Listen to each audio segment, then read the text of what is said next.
story of Joseph. Once upon a time, in the ancient land of Canaan, there lived a young man named Joseph. Joseph was the 11th son of Jacob, a wealthy herdsman, and he was dearly loved by his father. This love was so special that Jacob gave Joseph a magnificent coat of many colors, which made his older brothers envious and resentful. Joseph's brothers were already wary of him, but their jealousy deepened when Joseph began sharing his dreams. One night, Joseph dreamt that he and his brothers were binding sheaves in the field, and suddenly his sheaf rose and stood upright while their sheaves gathered around and bowed down to his. Another time, he dreamt that the sun, moon, and 11 stars were bowing down to him.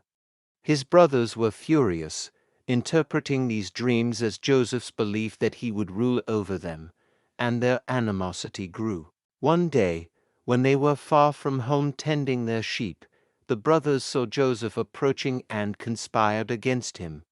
"Here comes the dreamer," they muttered. They seized him, stripped off his colorful coat, and threw him into a dry pit.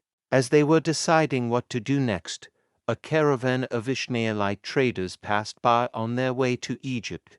Seeing an opportunity, the brothers sold Joseph to the traders for 20 pieces of silver, and they dipped his coat in goat's blood to make it appear that a wild animal had killed him. Joseph was taken to Egypt and sold as a slave to Potiphar, an officer of Pharaoh.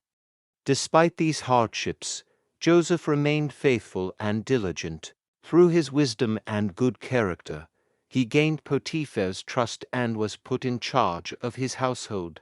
However, Joseph's trials were not over. He was falsely accused of a crime he did not commit and thrown into prison. Even in the darkness of the dungeon, Joseph's faith did not waver, and he continued to interpret dreams, earning the respect of his fellow prisoners and the guards. Years later, Pharaoh himself had troubling dreams that none could interpret. Recalling Joseph's gift, Pharaoh summoned him from the prison. Joseph accurately interpreted Pharaoh's dreams as a warning of 7 years of plenty followed by 7 years of famine.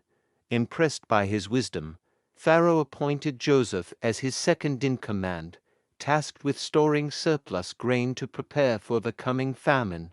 When the famine struck, it affected not only Egypt but also Canaan, where Joseph's family still lived. Jacob sent his sons to Egypt to buy grain, and there they encountered Joseph, now a powerful ruler. Although they did not recognize him, Joseph knew them immediately. After testing their characters and witnessing their remorse, Joseph revealed his true identity, forgiving his brothers and inviting the entire family to live in Egypt where they would be provided for during the famine. In the end, Joseph's dreams came true,